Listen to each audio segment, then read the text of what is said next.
Hi, third grade friends. This is a really good book that I'm going to read you called Ricky the Rock That Couldn't Roll. And I love it so much because, like a lot of books, they have themes or morals or lessons learned. So I want you, as I'm reading, to think about what themes, what lesson do you learn when you're done listening to this story, okay?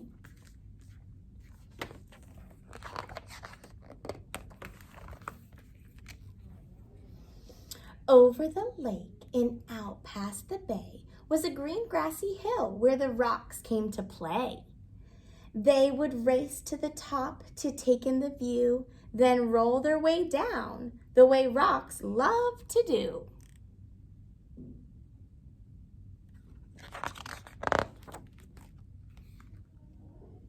There were Kip, Pip, and Chester, and Marvin the Boulder.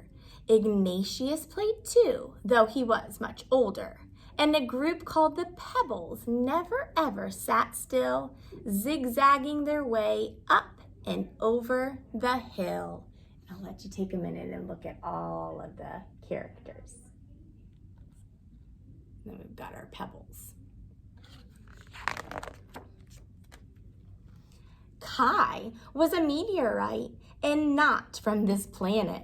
And Maya was lava, but taken for granite. Stu was the smart one, Parker the clown, and grumpy old Ebert rolled round with a frown.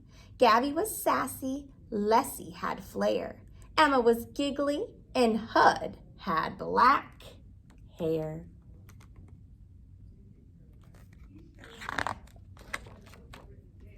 But the one trait that seemed to be shared by them all was that every rock there was shaped like a ball. And because they were round, they would easily roll through the grass, past the lake, up and over the knoll.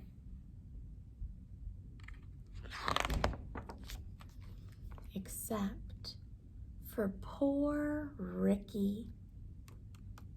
Ricky was who quietly sat. You see, Rick couldn't roll because one side of him was flat. What part of this is supposed to be fun? I'm guessing he's the grumpy one.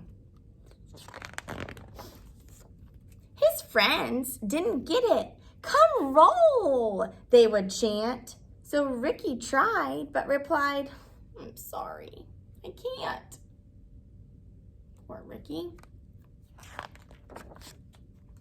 But the rocks were determined. They were sure they would solve Ricky's flat-sided problem and help him revolve. So Marvin the Boulder, with his impressive physique, carried Rick all the way to the hill's grassy peak. Then he pushed him downhill, yelling, keep rolling, kid! But Rick didn't roll. He just kinda slid. This feels like a bad idea. Well, the rocks weren't done. Not by a mile. Surely this next try would get Rick to smile. They stuck rubber balls all over Rick, using big gobs of glue to get him to stick. They were proud of themselves. This will work, they announced. But Ricky still couldn't roll. Now, he just sort of bounced. No good, no good, no good. So, stop and think for a minute. His friends are not giving up.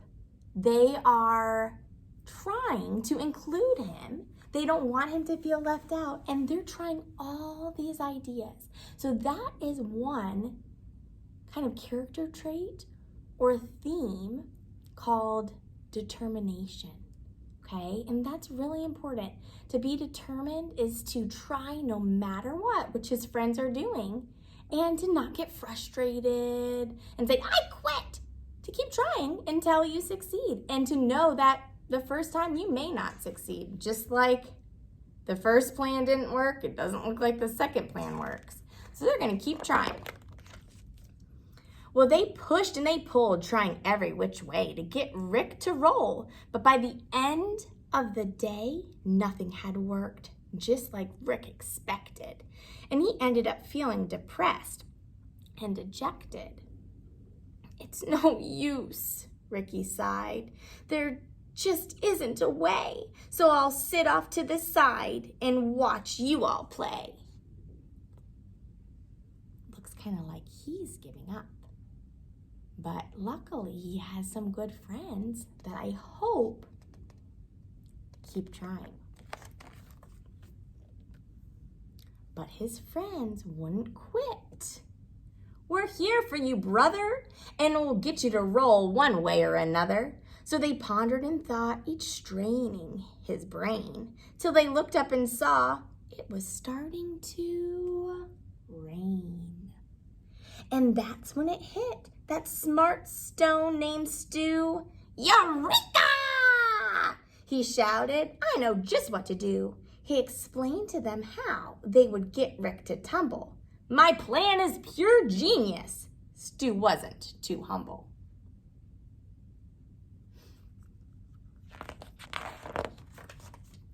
So they carried our hero down the road about a mile to the lake where they gathered up mud they could pile on the flat side of Rick, creating a mound that they shaped, smooth, and sculpted until it was round.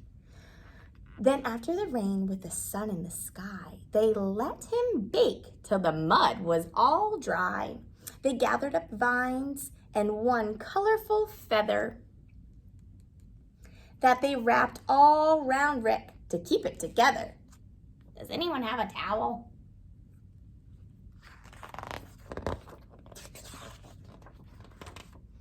When the last knot was tied and the work was all done, the only step left was for Rick to have fun. They stood back and watched, feeling nervous and tense, as Rick breathed in deep. Let me hear. With increasing suspense, he moved slowly at first, testing out his new mold. And then, for the first time, what do you think's gonna happen? You ready? Ricky the Rock rolled! So Bria the ladybug, who'd been there from the start, felt a surge of pure joy swell up in her heart. She thought as she watched her friends play on the hill that there's always a way if there's also a will. And she said to herself as Ricky rolled down the slope, when you're surrounded by love, you always have hope.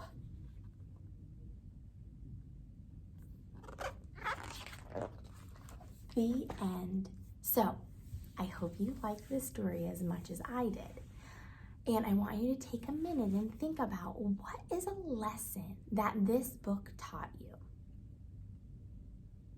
So we kind of already talked about determination, right? And his friends didn't give up at all. At the beginning, Ricky was ready, was gonna try, but then he got frustrated and gave up, which is not the best thing to do, right? But luckily, he had a lot of very good friends.